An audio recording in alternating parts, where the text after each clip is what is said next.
tayo ha, Justin.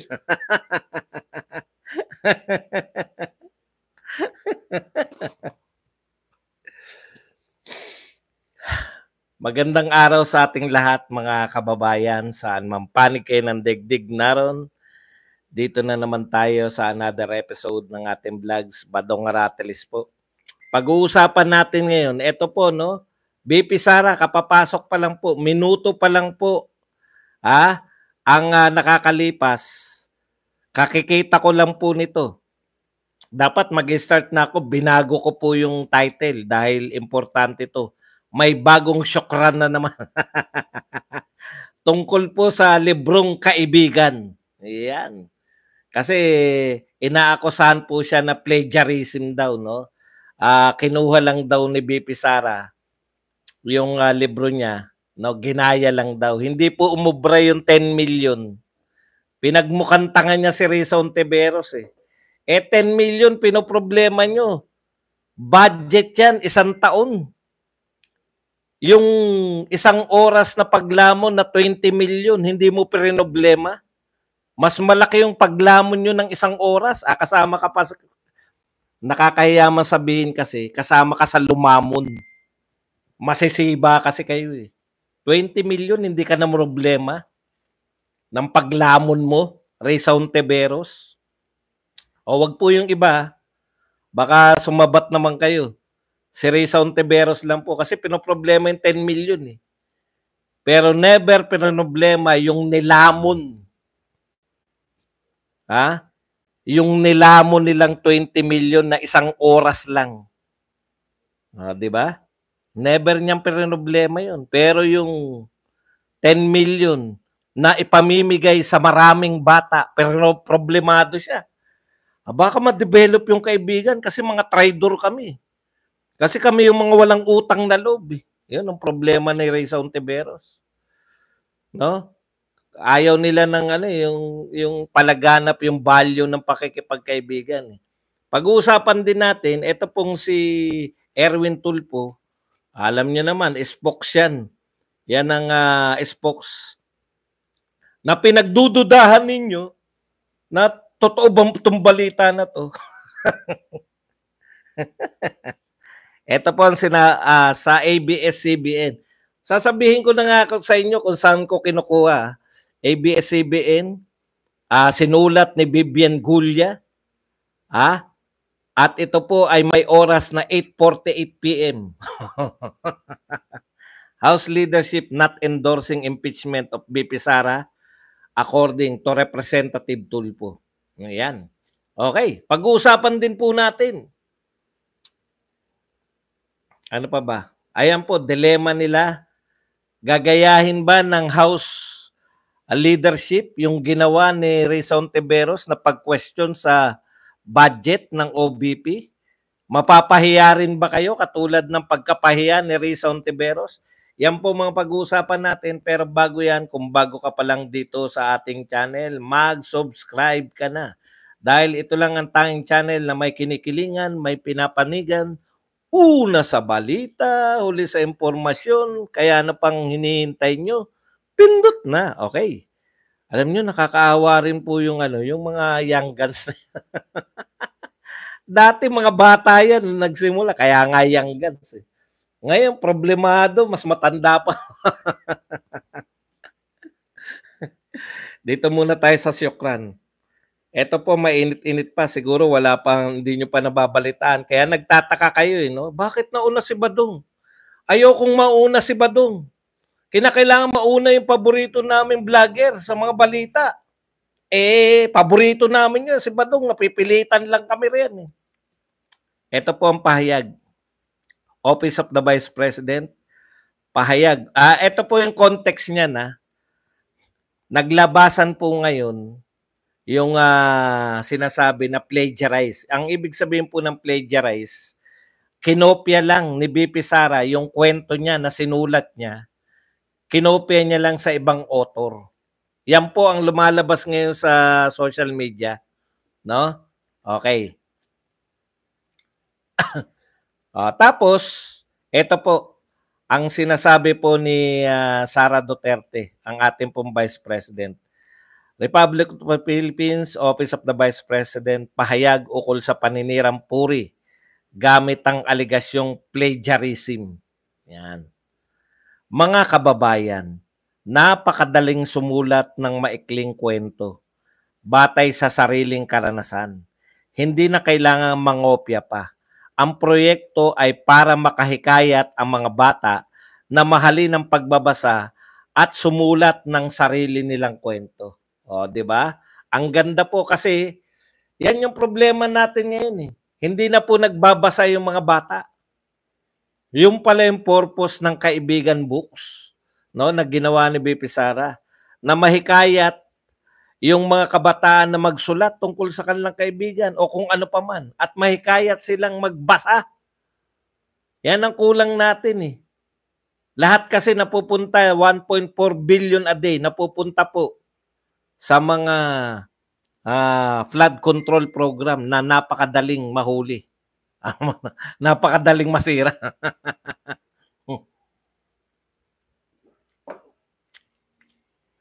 Hindi ang libro ang problema ng bayan, kundi ang kahinaan ni Risa Hontiveros. Ay, hindi pa. Pinapasukan niyo ko eh. Ito ulitin natin. Namali lang ng basa, namali. Hindi ang libro ang problema ng bayan, kundi ang mahinang pang-intindi ni Risa Hontiveros. Ay, mali. Mali na naman. Basahin natin na maayos. Hindi ang libro ang problema ng bayan, kundi ang pagmumukha ni Risa Hontiveros. Mali po, mali.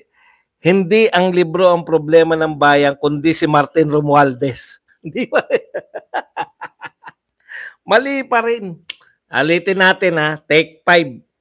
Hindi ang libro ang problema ng bayan, kundi ang mga tula ni Quezon Escudero. Hindi libro, kundi mga tula. Mali pa rin. Magbasa ka kasi, Badong. Hindi ang libro ang problema ng bayan, kundi ayaw pa-drug test. Mali pa rin. Seryoso na po. Hindi ang libro ang problema ng bayan, kundi ang pagmumukha ni Risa Hontiveros.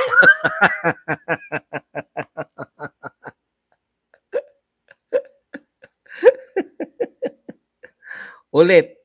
Ito na po, totoo na po to. Hindi libro ang problema ng bayan, kundi ang kahinaan sa pagbabasa ng ating kabataan. Ayan. Diba? Ito ang malupit sa lahat. Abangan ninyo ang susunod kong isusulat na libro tungkol sa pagtataksil ng isang kaibigan. Grabe. Syukran. Sara C. Duterte, Vice President of the Philippines, August 21, 2024. Antindi, no? Ang hirap huminga. No? Yun na nag-aakusa na plagiarize. Ito pala ay batay sa totoong kwento ni Sara Duterte sa kanyang mga naging kaibigan. Sa susunod po, hindi po biro to, no? Abangan ninyo ang susunod kong isusulat na libro tungkol sa pagtataksil ng isang kaibigan. Sino kaya yung mga kaibigan na nagtaksil? Hulaan natin. Magkapatid ba to? Ang pangalan ba nila ay nagsisimula sa letter F at nagsisimula sa letter I? Ay, wag kang sumabat, letter T. hindi ka kaibigan. Letter F eh. Nagsisimula ba to sa letter F at sa letter I? Sumasabat ka letter T, tahimik ka lang dyan. Hindi ka kaibigan. Taksil ka lang pero hindi ka kaibigan. Awatin nyo nga si Awatin nyo nga to si awatin nyo nga si letter T kasi letter F tsaka letter I, magkapatid ba to? Hindi ka naman magkapatid, isa ka lang. Ay, hirap talaga to si Tol. Tol, tahimik ka lang, Tol. Kasi Hindi ikaw ang pinag-uusapan. Magkapatid ka ba? Ayan po, abangan niyo po ang susunod na libro ni BP Sara. Ayan po yung tungkol sa pagtataksil ng isang kaibigan. F eh. Hindi naman kaibigan yung si letter T sumasagot. Taksil ka lang, tol. Tol, taksil ka lang, hindi ka kaibigan. Okay, ano lang natin, no?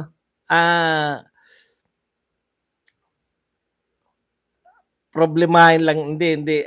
Ano bang ibig ko sabihin? Pinalalabas po nila na napakasimple lang daw ng tanong. Yun na naman, no? Gusto po nilang ipakita na naman sa tao. Kaso, na si BP Sara, mahina talaga ang pag-intindi. Simpleng tanong, maligoy daw ang sagot. Actually, tumbok na tumbok, no? Tinumbok po ni BP Sara yung mga katanungan. Ang peke po, yung nagtatanong. Hindi naman totoo na yung tanong niya yun eh, no? In-expose lang po ni BP Sara na kaya mo tinatanong yan, kaya mo ko gustong tanggalan ng pondo. Ang purpose ni Risa Ontiveros, gamitin niya yung Senado para matanggalan ng pondo to si ano. Feeling niya kasi, kontrolado niya yung Senado eh. Nakita mo naman kung paano in her face, kung paano yung mga senador nagsipsip kay Sara Duterte. Bakit nga po pala magsisipsip yung mga senador? Kinakailangan nila si Sara Duterte.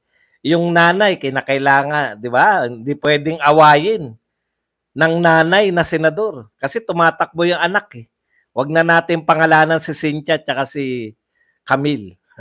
Yung kapatid din, hindi rin pwedeng awayin. Kasi tumatakbo yung kapatid. Huwag na natin pangalanan din yung kapatid. Tol, wag. Alam ko sumisip-sip ka rin. Pero tablado ka na, tol. Huwag ka na. Kahit kailan, tol, hindi ka namin boboto. Nasaan ba yung pahayag na bago? Binasa ko na. Wala pa rin tiwala. Akala nanloloko lang ako. Ang sarap talaga, no? Masarap talaga mabuhay na katulad ni Badong. Hindi kasi ni seryoso kahit na sino. Yun, sumisip-sip din si Tol. Alam na, Tol. Di ba? Bakit kayo nagsisip-sipan lahat? Ganun lang talaga. Si Risa Ontiveros, wala eh. Na-expose ka. No? Yung ginagawa mo, yan yung magiging dilema ng House of Representatives. Pag dyan na sinalang. Tsaka neto, Kongreso tsaka Senado, sa isang banda, gustong-gusto nyong tanggalan si BP Sara ng budget. Di ba? Yan yung dilema nyo eh. Yan yung problema talaga ninyo. Kasi pag may budget si BP Sara, biruin nyo, gaganda ng proyekto ni BP Sara. Di ba? Yung burial and medical, maraming matutulungan eh. Maraming matutulungan si BP Sara dyan sa burial and medical at ang dami pang iba yung business kaday, ano yan?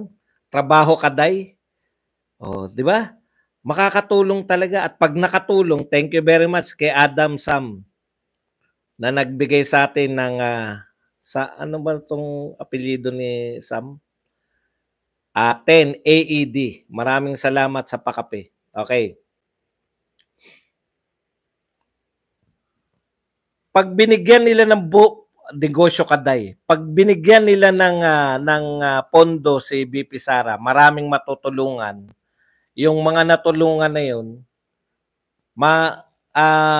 may pagmamalaki ni BP Sara na napakaganda ng patakbo niya sa OVP. Kasi buong Pilipinas yan eh. Okay. Pagka naman pinigilan nila si BP Sara,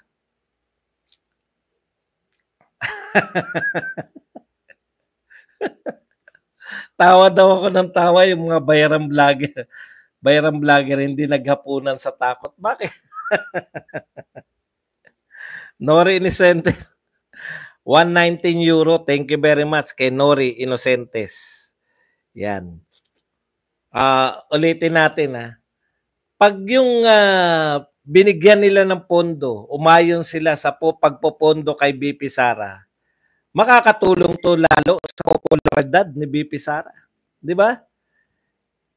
Tuloy-tuloy yung popularity ni BP Sara. Talagang lagpas-lagpasan na.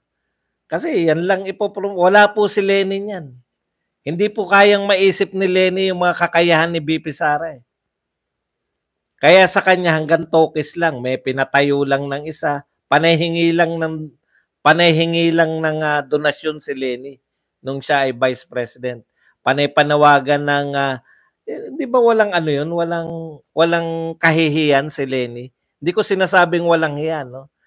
Siya yung nangunguna sa hashtag Duterte, ano yung ano nila kay Duterte? Hindi Duterte resign eh. Ano yung ano nila kay Duterte?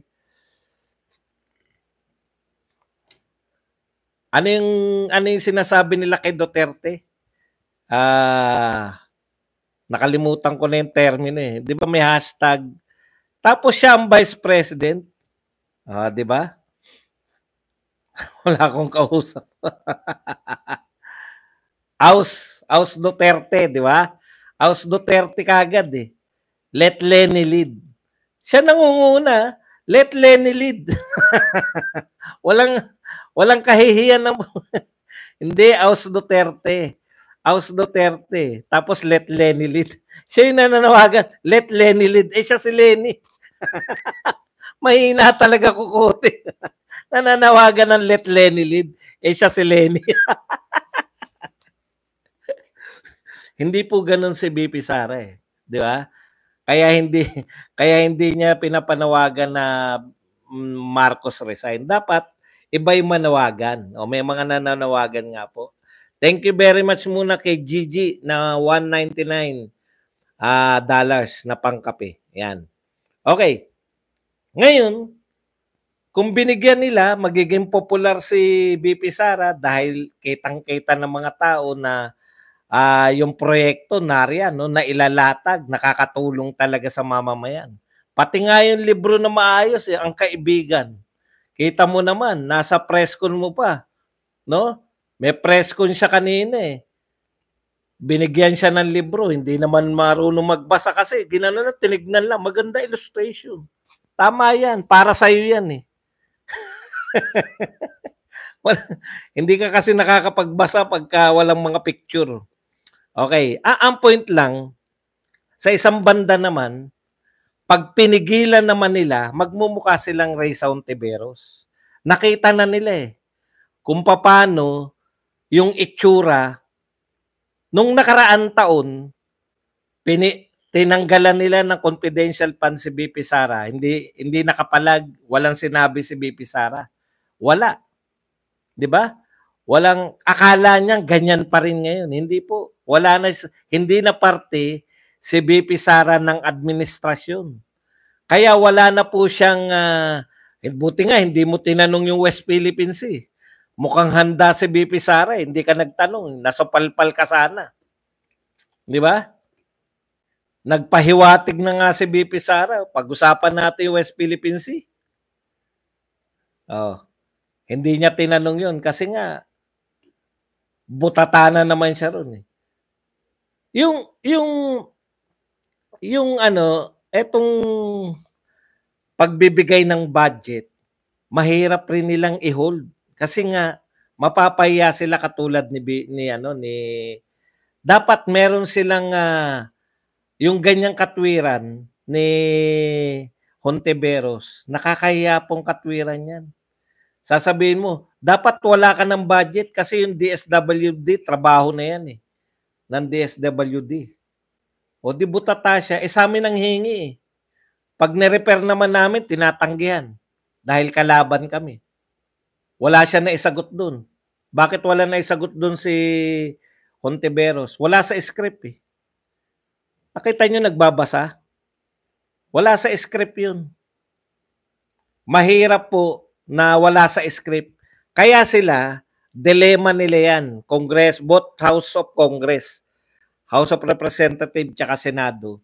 Paano natin to tatanggalan ng budget na hindi tayo mukhang kontrabida? Magmumukha kayong kontrabida sa mga tao dahil nakakatulong si BP Sara.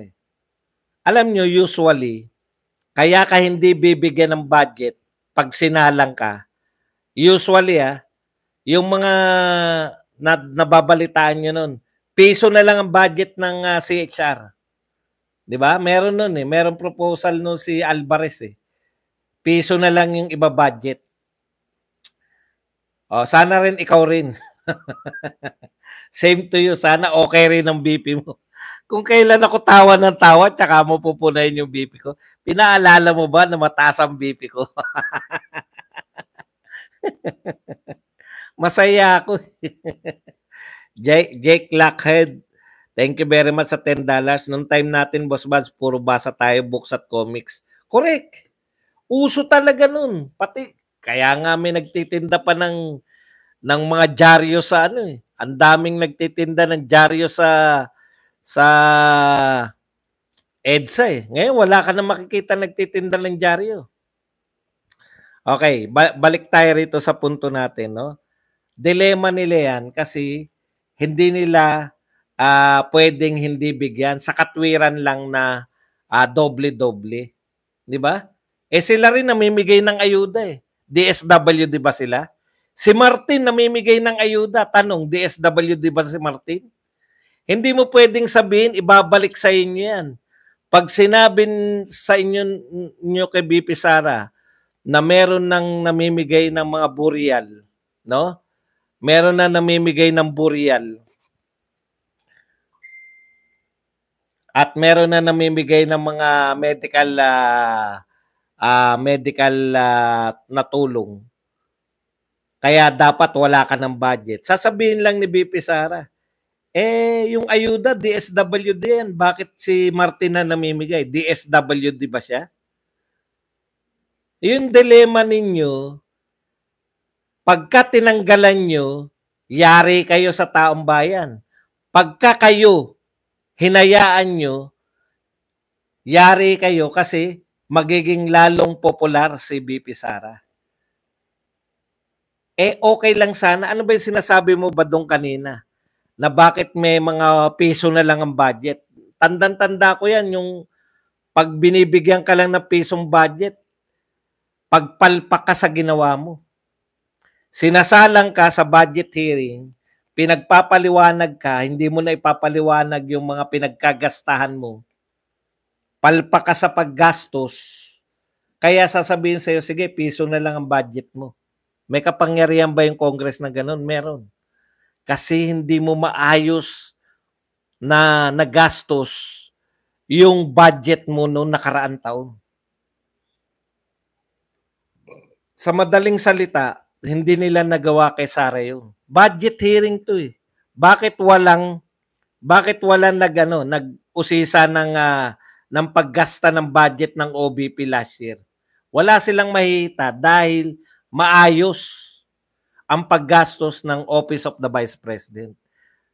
O kaya ganun yung banat ni BP ni Sara ni Risa Ontiveros Wala silang mabutasan sa paggastos ng budget. O, 'di ba? Tinanong nga ni Amy, kumusta naman yung yung 92% yata yung budget, yung nila, yung paggasta nila ng budget. O kaya pagtatawanan lang sila ni BP Sara. Naipaliwanag yan nung undersecretary.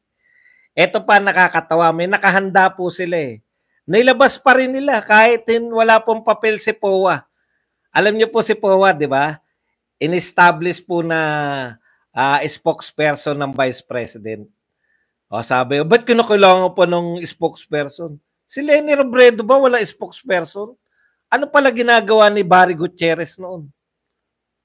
Hindi ba siya spokesperson? Ano siya ni Leni? Bakit lagi siya nagsasalita para kay Leni? Hindi ba spokesperson si Barry? Minasamahan nyo magkaroon ng spokesperson ng Vice President? Ang tawag po niyan, efficient yung leadership na maayos. Ibig nyo sabihin, porket walang spokesperson yung presidente, dapat wala ring spokesperson yung vice president. Kaya nga nagkakagulo tayo ngayon. Biruin nyo yan, sa dami ng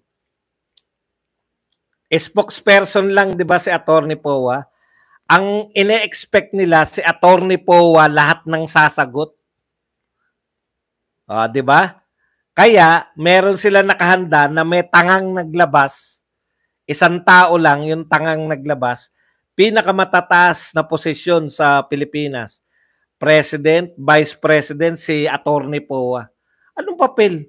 Spokesperson lang yan. Lahat ng buhat nung in-announce na spokesperson yan, lahat ng press con ni BP Sara, siya nagsasalita. Pahiya kayo, ina-anticipate ninyo ng poporma na magsasalita si Poa. Hindi na DepEd si BP Sara, makaka-concentrate siya sa pagiging Vice President. Ano trabaho ng Vice President? Isang hakbang lang, presidente na. Yun ang pangunahing trabaho. Hindi nyo naunawaan? Tinanggalan nyo ng problema, panawagan kayo ng panawagan ng resign sa DepEd, natanggalan ng problema si BP Sara sa DepEd. No? O bakit? Okay na ba? Ang dami na bang proposal nung next secretary? Dehin Bokike na rin, di ba? Kaya po naging popular ang DepEd dahil kay BP Sara. Traditionally, ang DepEd, dead end yan ng mga may ambisyong pampolitika. Wala po nakikreate yan na national level na pagkakakilan lang dahil ang BP, ang DepEd, traditionally, saksakan ng daming problema. Hindi nyo alam yung mga English kung traditionally. Ayan. Okay, balik tayo rito. Yan yung dilemma nila. Pag inaway nila si BP Sara sa budget, pag tinanggalan nila ng budget second time around, feeling nila ang galing-galing nila di ba? Feeling nila ang galing-galing nila, tatanggalan namin ng budget yan pagdating dito. Palaban na po ngayon si BP Sara. Never na po siyang mananahimik. Yan, may syukran nga. Abangan nyo ang libro tungkol sa kaibigang nagtaksil. Hulaan natin yung mga kaibigan na nagtaksil. Ito ba'y magkapatid? Speaking nung ganyan, no? Bakit daw nanunumbat si BP Sara? No? Gawain ba yan ng isang kaibigan yung panunumbat?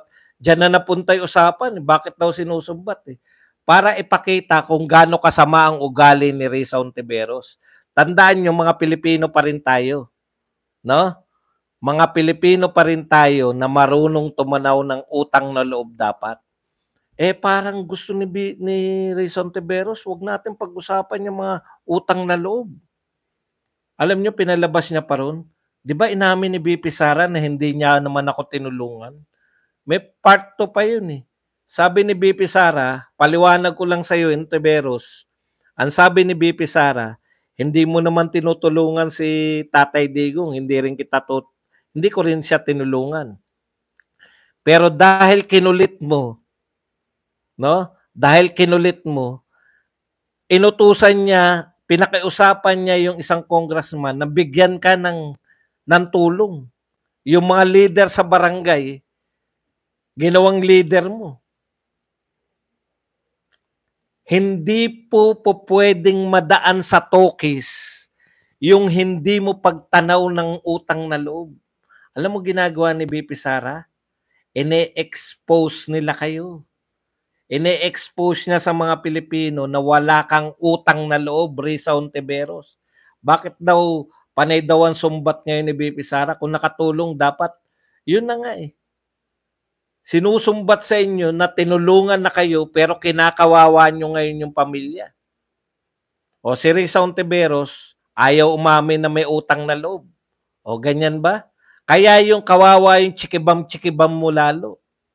Sinong pakikiusapan ninyo na local government napapayag na kayo'y suportahan, samantalang yung dating mga local government pala, pag nanalo na kayo, wala na yung utang na loob. Hindi po dahil sa modernisasyon. May mga values po tayong mga Pilipino, no? May mga values po tayong mga Pilipino na hindi po pwedeng mawala kahit na modernisado na tayo.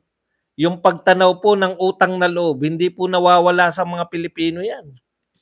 Huwag niyo sabihin, ngayon pinalalabas, hindi naman daw siya tinulungan. Ganun, hindi ka tinulungan. Nilabas na yung mga post mo noong 2016. Kung paano kayo dumikit. Tignan nyo to. Nasaktan yata si Amy. Yung isa hindi nasasaktan yun, yung kapatid. Paano tayo masasaktan yan, Brad? Walang sakitan dito. Hindi tayo tatablan. Di ba? Immune tayo dyan sa mga sakit-sakit na yan. Singhot pa. Alam nyo kasi, no, sa totoo lang, hindi nyo po yan, yung utang na loob po sa mga tao, mas masakit naman. Tapos pinamukha na sa inyo. Hindi nyo pwedeng i-deny yan. Dinideny ba nila? Dinideny ba ng magkapatid na sila ay lumapit kay BP Sara at sinabi na tulungan, hindi kami mananalo pag hindi mo kami tinulungan sa Visayas at Mindanao? Dininay na ba ni Amy? Dininay na ba ni BBM? Siyempre, i-deny yan ni Jared, i-deny yan ni Abby. Ang tanong, naroon ba kayo? Si BP Sara naroon. Di ba? I-deny niya yan, Jared ni Abby, na walang ganyan. Ngayon niyo ikwento na ang nagpanalo kay BP Sara yung si BBM. Ngayon niyo ikwento. Ngayong expose na sila. Akala nyo mananahimik, ha? BP Sara, resign ka na sa DepEd. Kung ano-ano lang. Nagsalita yung mga pamilya mo, wala kang kibo. O ano ngayon? Hindi na pamilya ang problema nyo. Yung mismong sinasabihan yung hindi kumikibo. Ngayong kumibo. Sana pala hindi na lang. Siguro naisip ng mga to, sana pala hindi na lang natin pinag-resign sa DepEd. Hindi na lang kikibuyan. Pinoproblema ninyo si Tatay Digong nagsasalita, si Baste nagsasalita, si Pulong nagsasalita. Nakalimutan ninyo mas matalas ang utak, mas matalas ang dila, at mas matapang ang kamao ni BP Sara. Proven na yan. Ngayon po natin napatunayan yung sinasabi ni Tatay Digong na mas malupit sa kanya to si BP Sara. Hindi naman natin sasabing mas matalino, pero experience lang siguro sila nagkatalo. No? Sinisita nyo si BP Sara. Bakit wala kang sinasabi? O ngayon, nabilaukan kayo. Nabilaukan kayo nung nagsimulang magsalita. 'Di ba? Yan 'yun. Be careful what you wish for. Punta tayo rito sa isa. Gusto nyong i-impeach si BP Sara? Ano yung kasabihan? Be careful what you wish for. Angal na naman to si Amik. Badong, nagpakape na naman ako. Hindi naman. Amik, thank you very much sa 499 pounds na pangkape. Be careful what you wish for. Gusto nyong impeach? Takot ba si BP Sara na ma-impeach? Hindi po siya takot. No? Hindi po takot si BP Sara na ma-impeach. Be careful what you wish for. proseso pa lang na impeachment, durog-durog na yung ekonomiya ng Pilipinas. Ang hirap po ng kalagayan nila eh. Attack mode sila dati, no? Duterte yan. Puta, lahat to Duterte. Ngayon, isang salita lang ni BP Sara. Lahat yan, politika. Bigla nag-isip ang mga tao. Oo nga, no? Ang tagal tayong ginugoyo ng mga to. Imbestiga kunwari. Nag-imbestiga ba kayo sa 1.4 billion a day? Billion na. Ngayon, ang gusto nyong ipatigil. Ang gusto ni Risa Ontiveros, libro. Ipatigil, ipamimigay sa mga bata para yung bata matutong makipagkaibigan ng tapat. Yung kaibigang walang iwanan. Masama ba yun? Mura lang po. Hindi po pinagkitaan ni BP Sara. Siya author. Wala siyang kukunin na royalty fee. Yung ginastos lang para makapag-create nun, ipamimigay sa mga bata. May mga nagsasabi pa, bakit pera ng taong bayan? Mas malupit po kung kukuha yan sa private. Di ba? Pag may nag-donate niya ng private, magkakautang na loob pa. Pag presidente na yan, babawian. Remember Mel? Remember Milyonaryo? Happy Milyonaryo tayo lahat. Bakit niyo sasabihin na Bakit niyo sasabihin na gagawa ng libro, papagastosan? Mabuti na nga yun. Pinagastosan ng walang bayad yung author. Dahil kung private po ang gagastos niya, utang na loob. Nakita niyo yung mga na-appoint? Hindi po dahil sa kanilang kakayahan. Yan yung pagkakaiba ni Tatay Digong. Bakit walang ganong angal? Panay magagaling yung na-appoint. Dito, panay mga donation.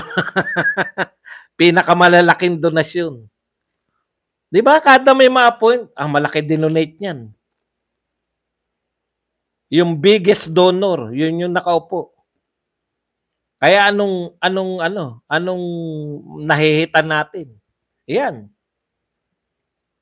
Biggest donor eh. Bawi-bawi tayo. Biggest donor, bawiin natin yan, di ba? Yan yun eh. Okay. Alam niyo po, si Amik, padoble, dumistansya lang sila kay Inday pag may argumento. Di po nila kaya si Inday. Mahirap pong kalaban sa argumento yung hindi nag-iisip. Kung ito ba ay ganito ba yung sinabi ko noong nakaraan? Hindi.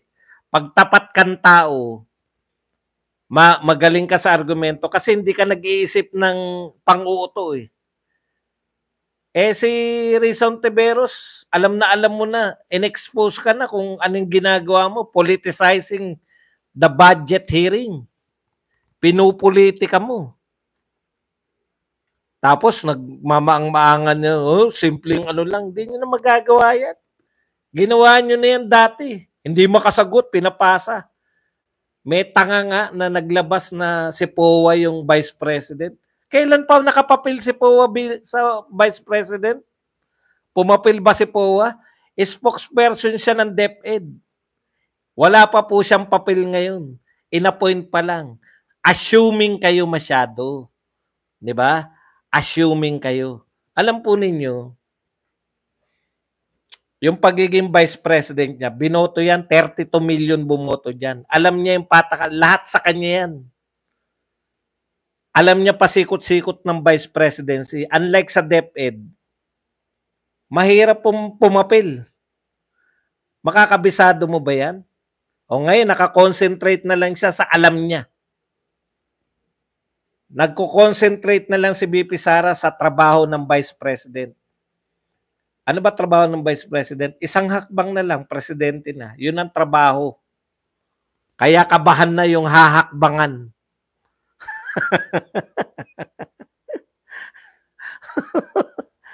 Talaga ba dong? Ang trabaho ng Vice President, isang hakbang? Oo.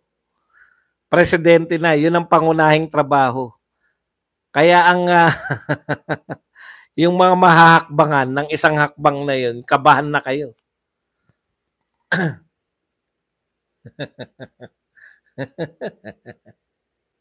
Ay, congrats sa atin, naka 1,000 likers na tayo. Okay, eto po, si Erwin naman.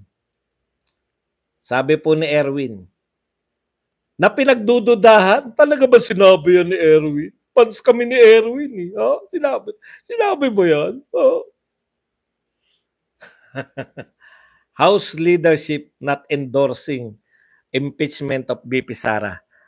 Ito po ang sabi ng tiyak na tiyak siya. No? I can categorically say, and it was repeated to me by the speaker this afternoon, there is none. Wala po talaga. Doon sa meeting ng House leadership, wala rin nabanggit. Nung magkaroon ng meeting kagabi ang political leaders last night, there was also no mention of impeachment of the BP. The meeting was all about the lineup of administration, so I really don't know where Madam Vice President Duterte got the information.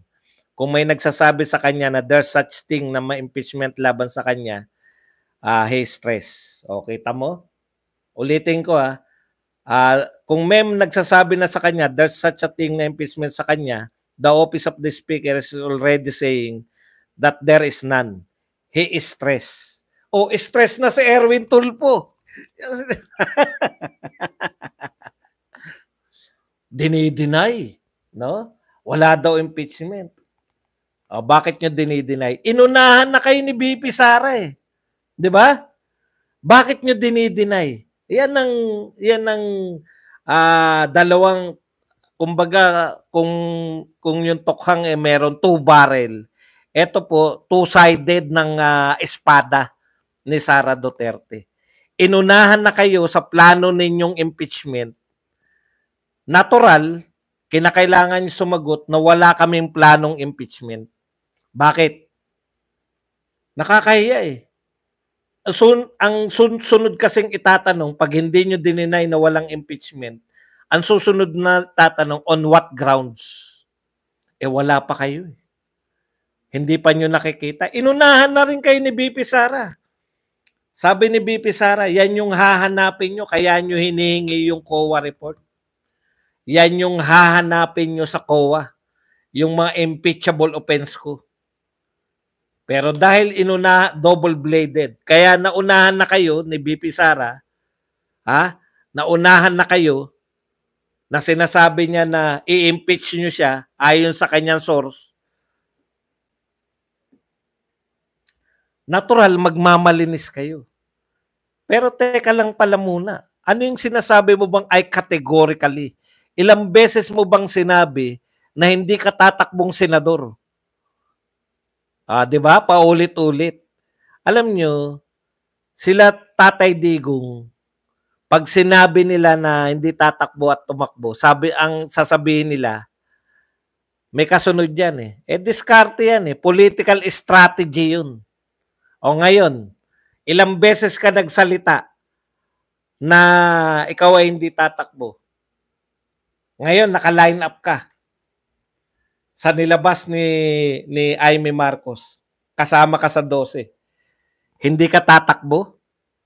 Alam nyo, pag ang salita mo, binabali mo, sa bagay, mana-mana lang sa amo yan. Di ba? Ano ba naman naasahan namin sa inyo?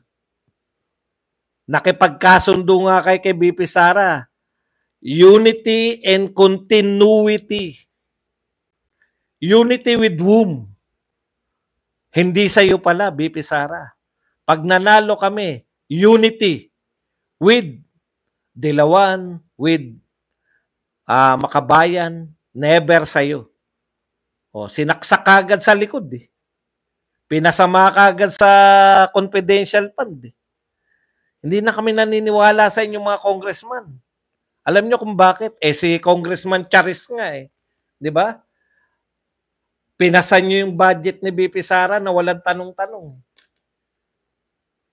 Tapos habulin nyo, bigla nyo tatanggalan ng confidential fund. Pinasama nyo yung confidential fund. Nung mukhang masama na yung confidential fund, tinanggal nyo yung confidential fund, hirong-hiro kayo. Pero dinideny, wala raw rin si Martin. Ano sabi ng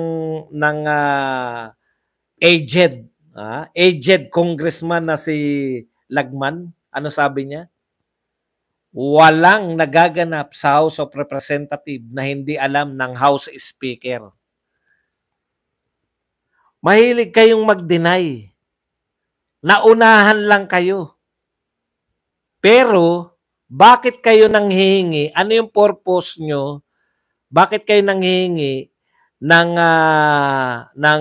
report, COA report, doon sa confidential fund ni BP Sara? Bakit? Bakit pinayagan ng House leadership? Kung hindi impeachment, wala pa lang kayong nakikita. Di ba? O ano sabi ng House answers BP Sara? Kaya kayo mamumutla kayo sa kasasagot. Panay atake ngayon ng mga Duterte. Nasaan na yung pambato nyo? Si Guban, asa na? May maniniwala pa ba ngayon? Meron bang bagong narinig siya? Heto, Vice President, pinaniniwalaan ng mga tao. Asa na yung mga, ilabas nyo uli, mag-ano uli kayo. May bagong pasabog. Natabunan na yan lahat. Dahil ang pasabog ni BP Sara nakabatay sa katotohanan. Sinong maniniwala sa inyo na wala kayong balak i-impeach si BP Sara? Yun ngang sabi-sabi, pinapatulan nyo si Guban eh. Hearsay lang eh. Di ba? Talaga ba? Na hindi ka tatakbo na senador? Maniniwala kami. Erwin Tulfo, ito ang hamon ko sa iyo. Maniniwala kami na walang impeachment na magaganap kung hindi ka tatakbo na senador. Paulit-ulit kang hindi ka tatakbo eh. Ngayon, kasama ka sa lineup.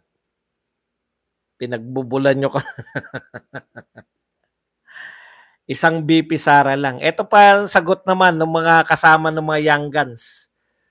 Na si yung dating doktor, ano na nga yun? Okay.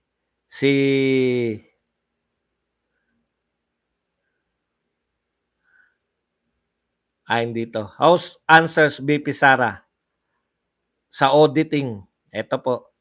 Lawmakers of the House of Representatives on Wednesday again denied Vice President Sara Duterte's allegation that the lower chamber is preparing for impeachment case against her, saying that efforts to access the audit report of her confidential and intelligence expenditures are part of regular budgeting process. Talaga?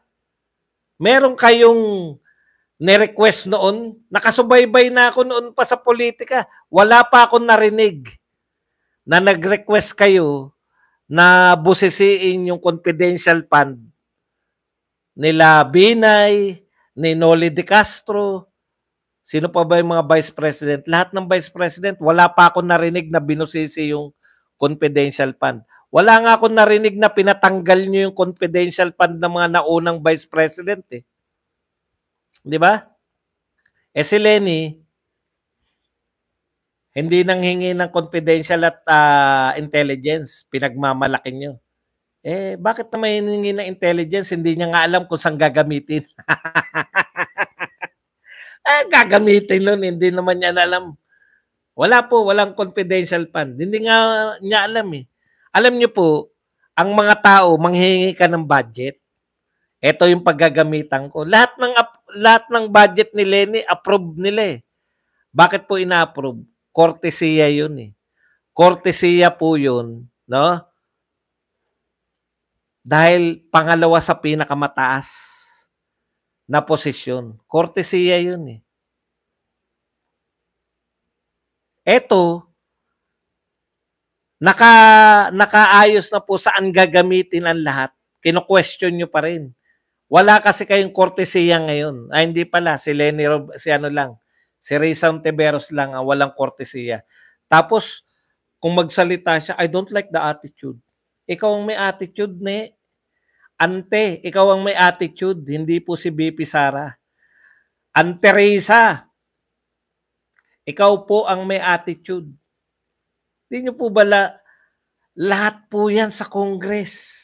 Lahat na naging senador, lahat na naging congressman, budget ng Vice President, never na inusisa. Ngayon lang po nangyari. Tapos, may attitude pa, Vice President. May attitude ang Vice President. Hindi pa nga sinasabi ni BP Sara yan. Bakit ako